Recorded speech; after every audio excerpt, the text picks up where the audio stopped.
नमस्कार, आप देख रहे हैं अखंड आवाज न्यूज और मैं हूं आपके साथ ज्योति कनौजिया। आइए नजर डालते हैं खबर की ओर। राजधानी दिल्ली एक बार फिर शर्मसार गूंगी बहरी है दिल्ली सरकार। दिल्ली में वारदात आम बात बन गया है। आए दिन हत्या, बलात्कार, फिरौती, छिनैती दिल्ली के लिए आम बात है। ताजा मामला एशिया का सबसे बड़ा कॉलोनी संगम विहार की है, जहां गरीबी से जूझ रहे राबिया खातून और बेटी फिजा के साथ किराए के मकान में रहती थी। मकान मालिक शारदा ज्वेलर्स की गंदी नजर फिजा पर थी। मकान मालिक शारदा ज्वेलर्स की बात नहीं मानने पर राबिया खातून का सारा सामान घर के बाहर फेंक दिया और मकान खाली करवा दिया। बाद में राबिया मां और बेटी फिजा दूसरे जगह किराए के मकान में रहती थी। तभी पुराना मकान मालिक शारदा ज्वेलर्स ने चक्रव्यूह रचकर जलालुद्दीन और जैकी मोहम्मद से संपर्क करके फिजा की इज्जत पर धावा बोला। आखिरकार फिजा की इज्जत नहीं बची। जलालुद्दीन और जैकी मोहम्मद ये दोनों मिलकर फिजा के साथ बलात्कार का अंजाम दिया। बलात्कार के बाद 8 नवंबर 2022 को संगम विहार थाना में जलालुद्दीन और जैकी मोहम्मद के खिलाफ एफआईआर दर्ज की गई, लेकिन अभी तक उस एफआईआर पर कोई भी कार्रवाई नहीं हुई। अभी दोनों दरिंदे जलालुद्दीन और जैकी मोहम्मद राबिया और बेटी फिजा को तरह तरह की धमकी और टॉर्चर करना शुरू कर दिया। सबसे मजे की बात तो यह है कि संगम विहार थाना की आईओ सरोज बाला भी इन दोनों माँ बेटी को धमकी देते हुए कहते हैं, इस एफआईआर में कोई जान नहीं है, जल्द से जल्द एफआईआर को रफा दफा कर लो, नहीं तो अंजाम बहुत बुरा होगा। जबकि केंद्र सरकार एवं राज्य सरकार कहती है बेटी पढ़ाओ बेटी बचाओ। राजधानी दिल्ली की क्या यही कानून व्यवस्था है जो संगम विहार थाना दरिंदों को सलाखों के पीछे नहीं पहुंचा रही है? और संगम विहार थाने के आईओ सरोज बाला उल्टा पीड़िता पर दबाव बना रहे और धमकी दे रहे। वाह रे राजधानी दिल्ली, गूंगी और बहरी है ये दिल्ली। इस वक्त हम मौजूद हैं राजधानी नई दिल्ली के संगम विहार इलाके में, जो एशिया का सबसे बड़ा कॉलोनी कहलाता है, जो 2 विधायक और एक सांसद के रूप में अभी हमारे साथ मौजूद हैं। अभी हमारे साथ एक पीड़ित मौजूद है, राबिया खातून, और उनकी सुपुत्री फिजा। राबिया जी, ये बताइए क्या समस्या है आपके साथ? मेरी समस्या ये है कि मेरे हस्बैंड चले गए, 3 साल हो गए हम लोगों को छोड़ के। मैं किराए पे रह रही हूँ। मेरी तबीयत खराब हो गई थी, तो मेरी लड़की स्कूल जाती है पढ़ने, 17 साल की है, तब 16 साल की थी।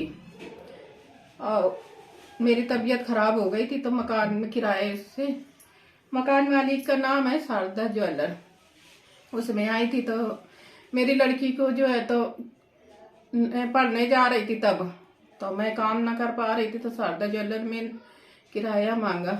मैं वहाँ अपने कान के टप्स तक दे आई कि किराया नहीं मांगेंगे, लेकिन फिर भी जो है तो वो टप्स भी खा गए, सोने के टप्स। उसके बाद भी किराया फिर भी उनका मेरे ऊपर चढ़ा। अब क्या करूं? मैंने कहा कि मुझे थोड़ा टाइम दो, तो किराए के लिए जो है तो कर रहे थे कि लड़की से इलाज कर, किराया दिलाओ, लड़की तो है। तो मेरी लड़की जो है तो काम करने गई फैक्ट्री में।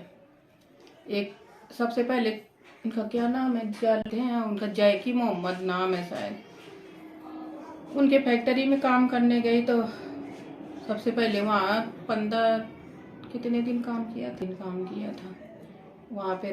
10 तारीख को क्या नहीं, वहाँ रेप हुआ। फिर उसके बाद में वो कहने लगे कि काम नहीं है मेरे पास। तो उन्होंने एक जलालुद्दीन अपनी फैक्ट्री में बुलाया था कि इनकी फैक्ट्री में चले जाओ। जलालुद्दीन की फैक्ट्री में ये गई काम करने, तो मेरे साथ रेप किया और फैक्ट्री से निकाल भी दिया। पूरी फैक्ट्री वालों को भी बता दिया, वो भी मेरे साथ गलत काम करने के लिए वो थे, इसलिए मैंने फैक्ट्री छोड़ दी। और उसके बाद में मैं घर पे बैठ गई, तो उन्होंने मारपीट भी करी और मैंने ये सजा करवाई उनको। अभी तक कोई सजा नहीं हुई, उनकी जमानत भी हो गई। मतलब वो अभी भी सलाखों के पीछे नहीं, बाहर आवारा कुत्तों की तरह घूम रहे हैं। 15 दिन में उनकी बेल हो गई, अभी भी वो बाहर है। जी शुक्रिया। इसको इतना टॉर्चर करा कि इसके पीछे पूरी फैक्ट्री के लोग लग गए। जलालुद्दीन यहाँ तक मेरी लड़की को उठवाने तक के लिए लगा।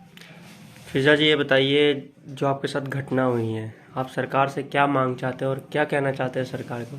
मैं मुजरिमों को सजा चाहती हूँ और मुझे कहीं भी किराए पे नहीं रहने दिया जा रहा है। सब जगह किराए की वजह से मेरा सामान फेंक दिया। जब से वो बोलते हैं कि कब्जा कर रहे थे, हमने कोई कब्जा नहीं किया। क्या मेरा हक नहीं है यहाँ रहने का? ना तुम्हारे पास गांव में घर है, ना तो यहाँ है।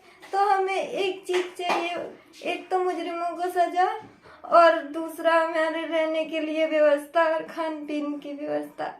हमारे कमाने वाला हमारी फैमिली में कोई नहीं है, हम सिर्फ 3 मेंबर्स हैं और मैं अभी बीमार हूँ। मैंने तेजाब पी लिया था। एक घटना आपके साथ कब हुई थी? मेरे साथ ये घटना आज एक जलाल उनने चुन्नी जैकी मोहम्मद ने 8 वो को रेप किया था। फिर उसके बाद में 10 अगस्त यही साल या पिछले साल? पिछले साल। जब से आपको कोई न्याय अभी तक नहीं मिल पाया? नहीं थाने में आपने कंप्लेंट की थी? जी। क्या मिला वहाँ से आश्वासन? वहाँ से खाली बोल रहे हैं कि तुम्हारा मुकदमा चल रहा है। मुकदमा तो 1 साल से चल रहा है, ना ही मुआवजा मिला, ना ही कोई सहायता मिल रही है। मुकदमा 1 साल से चल रहा है, कोई सहायता नहीं है, ना ही रहने आप की सरकार जगह। से यही चाहते हैं कि मुझे सहायता दी जाए और मेरा इलाज हो? मेरा इलाज हो। मैंने मेरा जो साथ क्या हुआ उस है- लड़कों का नाम आप बता सकते हैं? जी, एक जैकी मोहम्मद और जलालुद्दीन। ये 2 लोगों ने आपके साथ दुष्कर्म रेप किए? किया था अपनी फैक्ट्रियों में। वो अपनी फैक्ट्री में ही आप वहाँ काम करते थे? मैं वहाँ काम करने गई थी। मकान मालिक ने किराया मांगा था, मम्मी की तबीयत खराब थी तो मुझे काम करना। इस खबर में बस इतना ही। बने रहें अखंड आवाज न्यूज के साथ।